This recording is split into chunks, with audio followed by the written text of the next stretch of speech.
This is Ladybugs for Loretta, brought to you by Itsy Bitsy Book Bits. Loretta was a mischievous girl who lived in a cabin high up in the mountains of Colorado. In the spring, when she planted her garden, she put the empty seed packets in the wrong places to confuse the squirrels.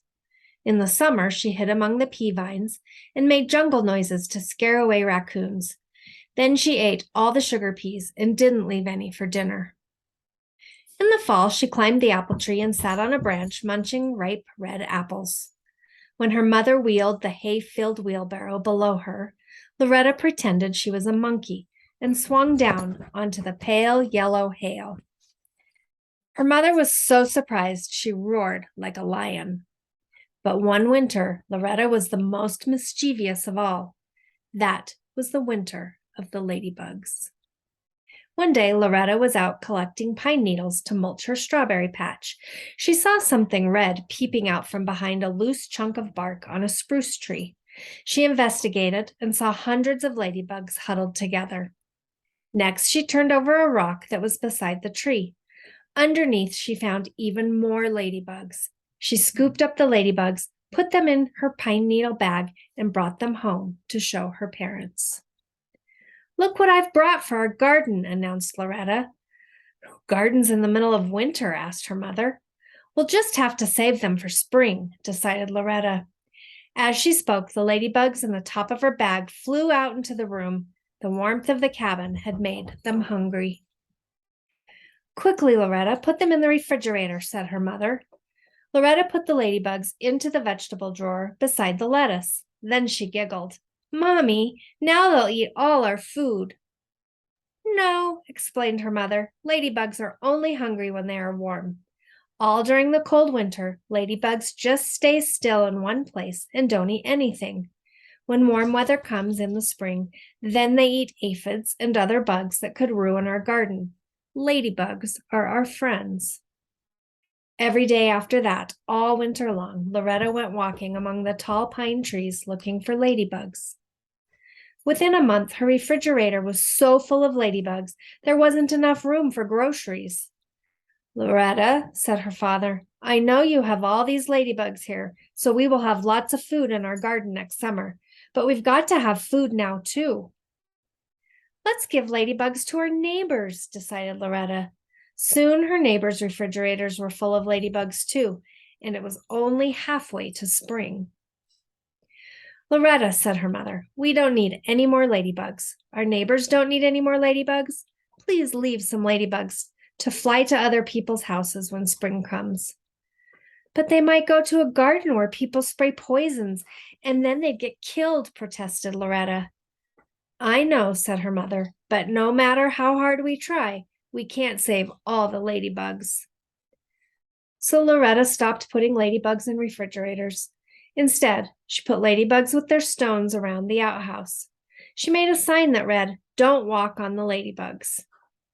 Every day, Loretta walked in the woods and hunted for ladybugs. The snow thawed and spring came. Still Loretta walked in the woods, and still she found ladybugs hibernating under rocks. "Isn't it warm enough for them to come to our garden yet?" she asked her parents. "Not yet," said her mother. "They will fly when the days get warmer," said her father. One day the weather was warm indeed. Even the snow and the shadows melted. Loretta lifted the rocks around her outhouse. The ladybugs were gone. Spring had come at last. Loretta ran into her home to tell her parents. "But where did they go?" she asked. "We don't have a garden yet for them to protect." "Look out front on the rose bushes and strawberry plants," said her father. Loretta and her parents walked out to the front porch, and there they were, sunning themselves on every leaf of the rose bushes and even on the tendrils of the strawberry plants that poked up from their pine needle mulch. "It's time to let our ladybugs in the refrigerator fly too," said Loretta's mother.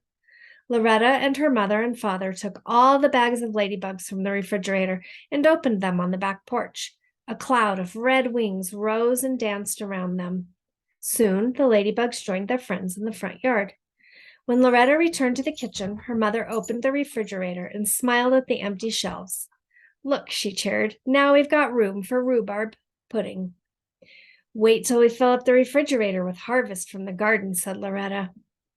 Loretta went out into the front yard every day to watch her ladybugs. The ladybugs laid eggs in the clusters on the leaves. At first, Loretta thought the eggs were just sticky, gooey stuff, but soon she noticed the gooey stuff starting to crawl. The crawling things looked like miniature ladybugs with their colors backwards. They were black with red spots. They ate pale green aphids on the rose plants, just like grown ladybugs. Her mother said, baby ladybugs are called ladybug larvae.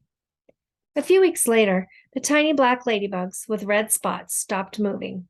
They formed pupa, like a caterpillar when it forms a cocoon. Then 19 days later, they came out again. Now they looked like proper adult ladybugs with red bodies and black spots. That summer, Loretta was happy. She had ladybugs to play with when she hid among the pea vines. She liked how they tickled when they walked on her bare arms, and when she shucked an ear of corn, she sometimes found one hiding in the husks. When she brought lettuce into the house to tear up for salad, she always found a ladybug or two hidden among the leaves.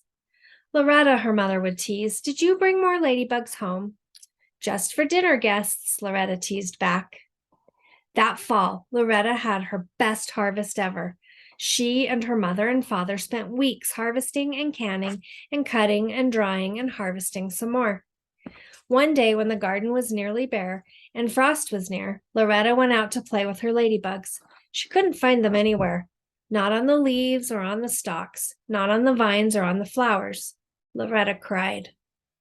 They've done their job for this year, her father comforted. Let's look under the rocks by the outhouse.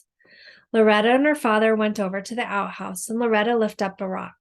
Sure enough, there they were, a red cluster of ladybugs, huddled together in the cool, damp dirt, barely squirming.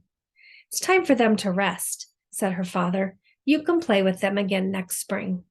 Loretta put the stone back to cover the ladybugs and protect them from the coming snow. Winter came, and even before the first snow fell, the air was frigid. Loretta bundled up to go for a walk. She carried a bag to collect pine needles to mulch her strawberry plants for winter. When she returned, she held her bag tightly closed and showed it to her mother. Please don't bring it into the house, her mother pleaded. We harvested so much. There's no room in the refrigerator for ladybugs. I won't, promised Loretta. Then she opened the bag to show her mother. It was full of pine needles to mulch the strawberry plants and protect them from winter snow. But there are more ladybugs than ever, she announced mischievously.